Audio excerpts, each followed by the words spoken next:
मित्रों, आज एक ऐसे महान कृष्ण भक्त की कहानी सुनाने जा रही हूँ जो धर्म से तो मुस्लिम थे, लेकिन उनमें हरि भक्ति ऐसी थी जो बड़े बड़े ऋषि मुनियों में भी दुर्लभ थी। वर्तमान के बांग्लादेश के यशोहर जिले में एक छोटा सा गांव था बूरन। इसी गांव में एक गरीब मुस्लिम परिवार रहता था। इसी परिवार में हरिदास खां का जन्म हुआ था। पूर्वजन्म के संस्कार ही थे कि बाल्यकाल से ही हरिदास की श्रद्धा हरि नाम सुमिरन करने में थी। किशोर होते ही उन्होंने वैराग्य ले लिया, गृह त्याग कर दिया और वनग्राम के समीप जंगल में कुटी बनाकर रहने लगे। हरिदास खान बड़े ही शांतिप्रिय व धैर्यवान साधु थे।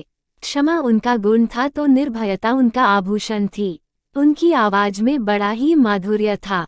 वो प्रतिदिन 3 लाख हरि नाम का जाप करते थे। जाप भी उच्च आवाज में करते थे।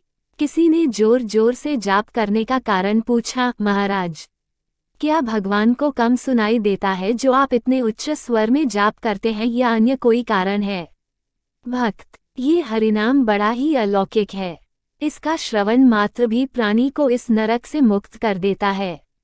मैं इसी कारण इसका जाप उच्च स्वर में करता हूँ कि इस निर्जन वन में जितने भी जीव जंतु हैं, वातावरण में जितने भी अदृश्य कीट पतंगे हैं, सब इसका श्रवण करें और भाव से पार हो जाए।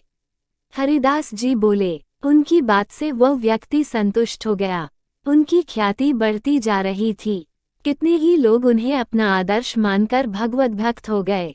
उनकी ख्याति से कुछ लोग चिढ़ते भी थे, जिनमें रामचंद्र खां नाम का एक जमींदार था। उसने उनकी साधना और कीर्ति को नष्ट करने का षड्यंत्र रचा और एक वेश्या को धन का लालच दिया। वेश्या तो धन की दीवानी थी ही। उसने तत्काल सहमति दे दी। रूप और सौंदर्य की साक्षात मूर्ति उस वेश्या ने श्रृंगार किया और रात्रि के समय हरिदास जी की कुटिया में पहुंच गई। लेकिन वह तो भगवान की आराधना में लीन थे। उनका मनोहर रूप देखकर वेश्या उन पर आसक्त हो गई। एक तो उसका उद्देश्य भी ऐसा ही था, दूसरे हरिदास जी की तेजस्वी मुखमुद्रा से उसके मन में काम का विकार आ गया। वह निर्लज होकर निर्वस्त्र हो गई और रात भर उनके साथ कुचेष्टाएं करने का प्रयास करती रही। रात्रि भर वह वेश्या हरिदास जी की समाधि भंग करने का प्रयास करती रही, परंतु सफल न हो सकी। प्रातःकाल होने पर उसने अपने वस्त्र पहने और चलने को तैयार हुई। उसी समय हरिदास जी बोले, देवी, क्षमा चाहता हूँ, समाधिस्थ होने के कारण मैं आपसे बातें न कर सका। आप किस प्रयोजन से आई थीं? वह मुस्कराकर चली गई। 3 रात लगातार वह अपने प्रयास में विफल रही। वह साधु किंचित मात्र भी अपने तप से नहीं डिगा था, जबकि उस वेश्या के कानों में निरंतर हरि नाम की आवाज गूंजने से उसका अंतकरण शुद्ध हो गया था। वह 4थी रात्रि भी आई। हरिदास जी उस वक्त भी पूर्ण भाव से भगवत भजन में लीन थे। इतने लीन थे कि उनकी आंखों से अश्रुधारा बह रही थी। वेश्या को आत्मग्लानि हो उठी। ये साधारण साधु नहीं है। वह सोचने लगी, जो मुझ जैसी परमसुंदरी की उपस्थिति का आभास तक नहीं करता और अपनी ही धुन में लीन रहता है, तो निश्चय ही इसे किसी अलौकिक आनंद की प्राप्ति हो रही है। अवश्य ही इसे कोई अन्य ऐसा आनंद प्राप्त है जिसके समक्ष संसार के सब रूप इसे फीके लगते हैं। वेश्या उसे पथभ्रष्ट करने आई थी और स्वयं ही सद्मार्ग पर चल पड़ी। उसे हरिदास जी ने दीक्षित करके तपस्विनी बना दिया। उन्होंने उस स्थान को उसे ही सौंपा और स्वयं हरिनाम प्रचार करने चल पड़े। वेश्या उसी कुटिया में हरिनाम गाने लगी। ये साधु संग और हरिनाम श्रवण का प्रताप था कि वेश्या भी आगे चलकर भगवान की परम भक्त बनी। हरिदास जी वहां से चलकर शांतिपुर पहुंचे। शांतिपुर में मुस्लिम शासक था। उस धर्मांध शासक के फतवे से हिंदुओं को अपना धर्माचरण करना कठिन हो रहा था। ऐसे में हरिदास जी मुस्लिम होकर भी हिंदू आचरण करते हरिनाम जपते थे। कुछ मुस्लिम अधिकारियों को ये बात बुरी लगी। उन्होंने बादशाह को ये बात बढ़ा चढ़ाकर बताई। बादशाह ने तत्काल हरिदास जी की गिरफ्तारी का हुक्म दिया। उन्हें पकड़कर जेल में डाल दिया गया। ये खबर आग की तरह हरिदास जी के भक्तों में फैली। सब बड़े दुखी हुए और ऐसे अन्यायी बादशाह की सर्वत्र भर्त्सना होने लगी।